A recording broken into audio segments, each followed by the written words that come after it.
पवार साहेबांनी जे केलंय ना ते आपल्याला शोधावं लागतं, कारण पवार साहेबांनी कधीच स्वतःचं मार्केटिंग केलं नाही.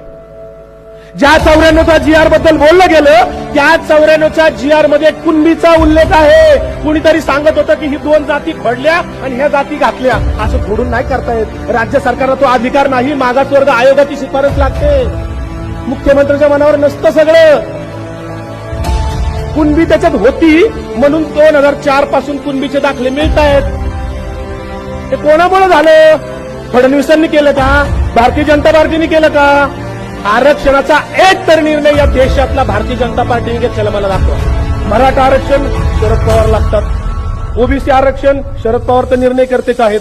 धोरण महिलांचा आणताना, धोरण ठरवताना शरद पवार असतात. औद्योगिकरणाची वाढ करताना यशवंतराव चव्हाणांचं जे बीज होतं रवलेलं त्याचं वाढ करताना शरद पवार असतात. कृषी विकासाचा दर वाढतो, कर्जमाफी करते, शेतीमालाची निर्यात होते.